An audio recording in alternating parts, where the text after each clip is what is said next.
lo que llamamos Estado son personas organizadas y muy bien organizadas para extraer rentas, tributos y poder al resto de la población. Eso es lo primero que hay que tener claro. Son personas. Cuando digo que no existen, no es que nosotros pensamos que le pagamos impuestos a España. No, se los pagamos a Rajoy reparte, o se los pagamos a Sánchez y Sánchez reparte. Eso es la realidad, porque el dinero va a un fondo y después ellos, en sus juegos y tal, reparten el dinero como ellos entienden pertinente, ¿no? Pero la idea es que no existe ontológicamente. O sea, y ese es el primer paso, ver que son personas y organizadas. Y si esas personas vivió el ser humano el 99% de su historia. Desde que hay, solo desde que hay historia escrita, que curiosamente coincide con la historia del Estado. Lo que James Scott en un libro reciente. La historia normalmente es la historia del Estado, no de lo que había fuera del Estado, que también el 90% del territorio históricamente estaba fuera del dominio estatal y el 99% del tiempo fuera del dominio estatal. Ese tipo de personas se instauraron en su momento, organizadas, y ahí está la clave que vamos a discutir, organizadas en anarquía. Otra cosa también a la gente le sorprende. Cuando yo hablo de anarquía, hablo de que se eviten el uso de medios políticos para gobernar o coordinar una sociedad. Como saben ustedes, Franz Oppenheimer, en un libro célebre que se llama El Estado, distingue que en cualquier sociedad hay medios económicos y medios políticos. Los medios económicos son aquellos los que se basan en intercambio libre y pacífico entre las partes, y los medios políticos son aquellos que implican el uso de la violencia. Bien, dentro de los gobernantes no se dan medios políticos, se dan medios económicos. Los medios lo que hacen es, imaginen, por ejemplo, no quiero hacer metáforas ni cosas por el estilo, pero imaginen una banda de bandidos, una banda de gángsters. ¿Cómo se organizan entre ellos? ¿Se conocen cuatro? ¿Cómo se organizan entre ellos? En anarquía. O sea, se juntan, se conocen en un bar, se juntan, entre ellos seleccionan al más capaz para dirigir la operación, pero están en anarquía. Cualquiera de ellos puede marchar. Cualquiera de ellos puede matar al jefe en cualquier momento. Si no, por ejemplo, todo lo que estudia la ciencia política, de la ciencia del golpe de Estado, toda la ciencia, por ejemplo, las coaliciones políticas son anárquicas en esencia. Es decir, son anárquicas, es decir, dos partidos se juntan, lo que acabamos de ver esta semana, o se separan y echan abajo gobiernos. Es decir, se coordinan entre ellos, bien por medios económicos, por sueldos, por dinero, por corrupción.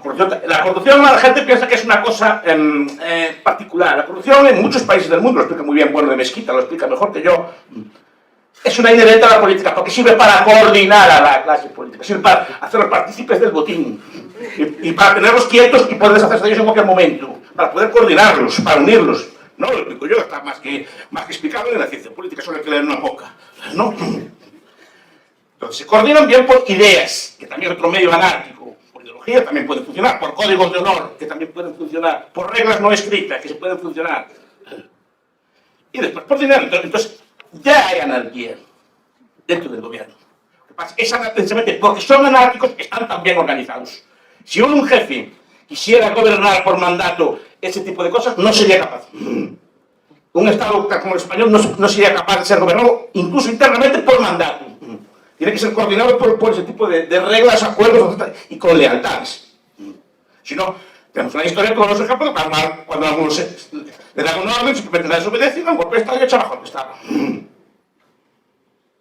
Pues es anárquica en el sentido de que nadie manda en los demás. A lo mejor no es fácil de entender lo que estoy diciendo. Pero es anárquica, entonces ya está la anarquía ahí. La anarquía además existe en muchos otros sitios. Los estados entre sí también son anárquicos. Entre sí.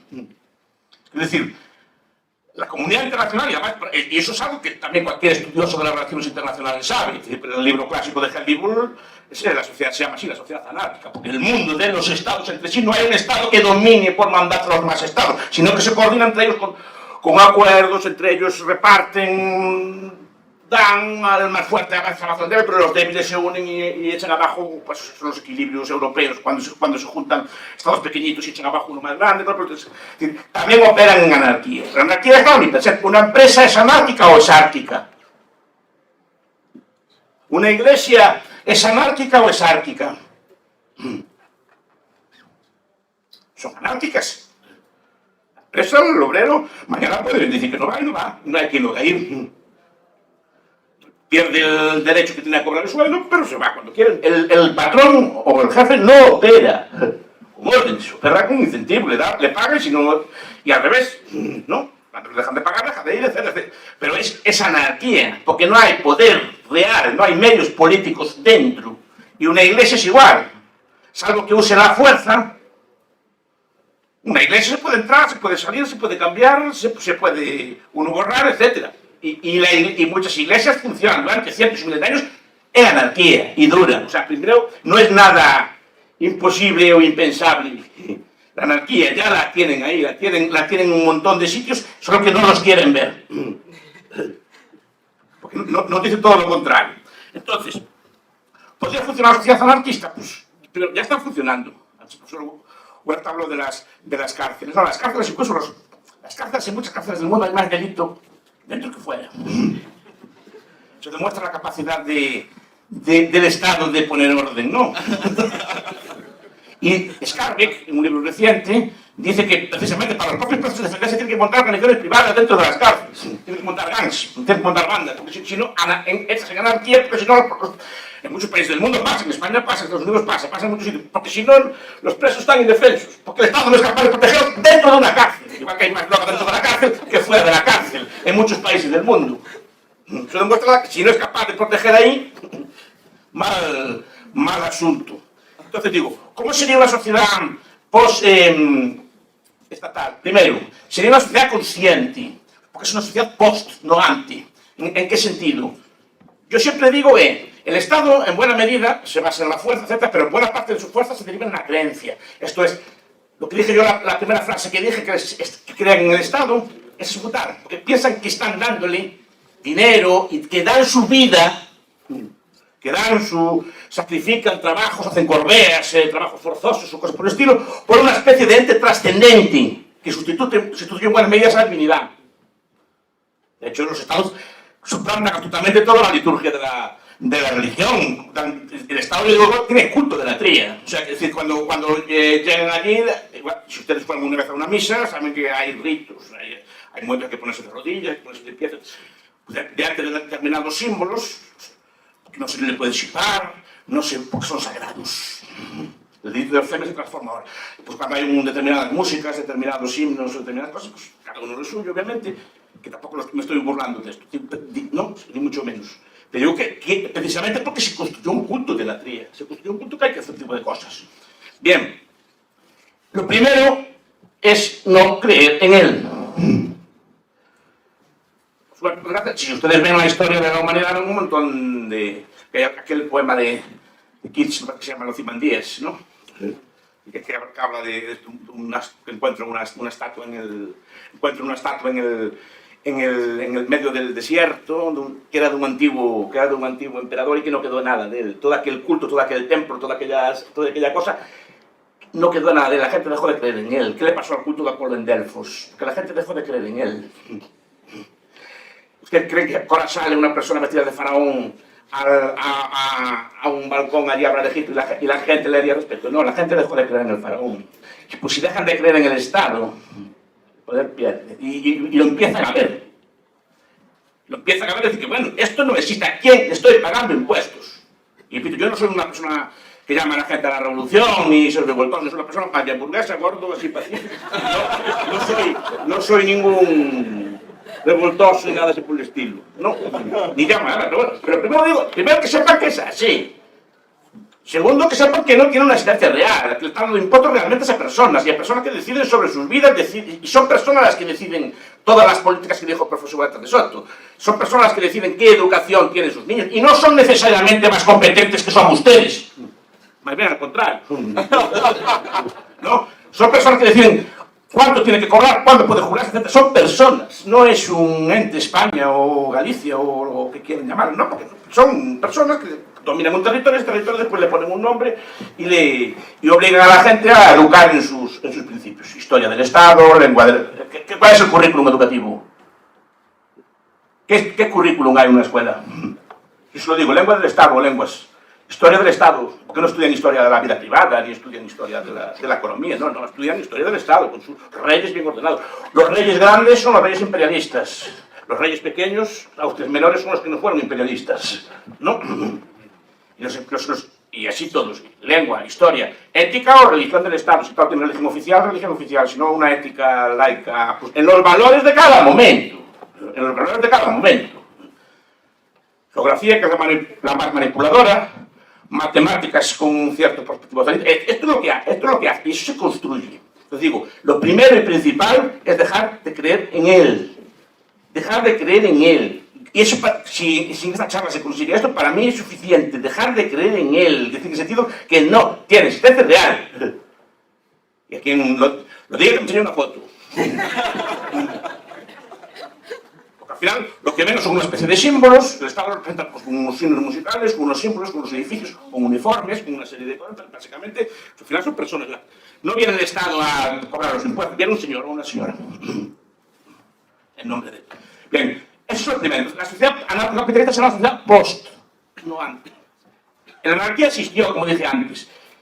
Esto lo estudian mucho los antropólogos, es una rama que creo que hay que estudiar, y los sociólogos históricos, ¿no? Por ejemplo, Pierre Clastres o muchos otros, o Killy, por ejemplo, o muchos antropólogos, bueno, Scott, muchos seres humanos vivieron sin Estado organizado. De hecho, Clastres dice que buena parte de las luchas que había en los antiguos eran luchas contra el Estado, contra pueblos que querían imponerse a ellos. Y los indígenas se defendían, o los antiguos, los antepasados se defendían como podían. Pero eso ya pasó. Lo que dice, por ejemplo, Pierre Claessens y los historiadores es que los antiguos estatalizados no sabían lo que les esperaba.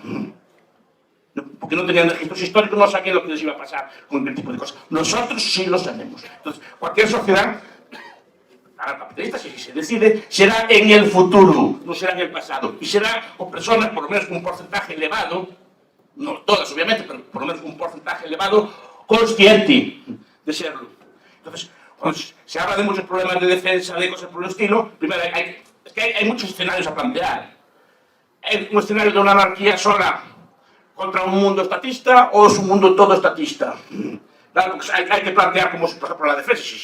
Si todo el mundo es anarquista, no hay defensa externa, todo se reduce a defensa interna, todo se reduce a policía, porque no hay ningún ente agresor a gran escala que pueda invadir. Y en todo caso, claro, si hubiera violencia a gran escala, sería una externalidad negativa, si ese concepto existe, del propio Estado, ¿no? Entonces digo, ¿cómo sería eso? Pues, como decíamos ahora, primero yo no creo que fuera una sociedad atomizada.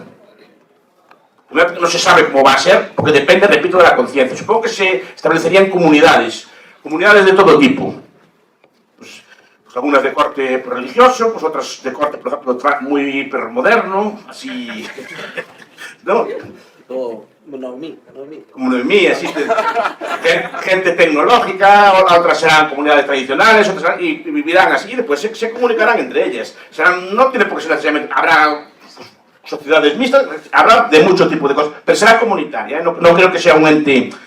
Porque la comunidad también es anarquista, porque la comunidad no hay poder, porque yo cuando hablan de anarquía siempre pienso, no, son todos así, como pelos de punta, así de crestas, así como pelos de colores, como va la gente así moderna, ¿no?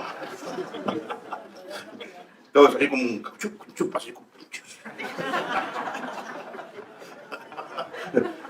Y después, no, el anarquismo es una situación de orden, pues sería de gente más o menos conservadora, viviendo en comunidades. El ejemplo, la metáfora que me gusta más poner, y te acabo, es la de Hobbes. Y después podemos entrar en políticas concretas o cómo se podría hacer esa transición, un tipo de cosas así. La metáfora es el Hobbit, la mía por lo menos.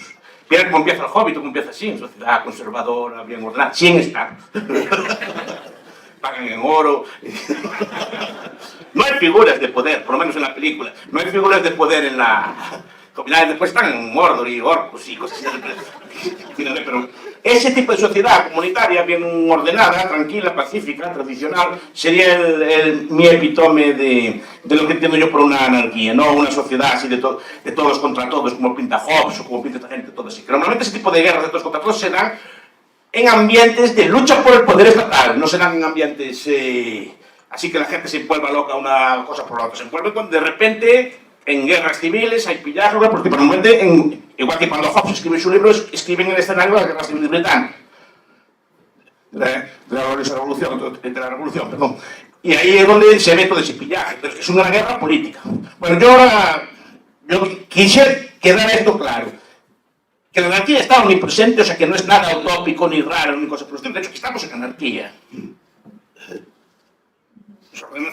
Nos ordenamos y saldremos ordenadamente y hablamos aquí en paz, sin que nadie mande. que hay figura de autoridad como don Jesús.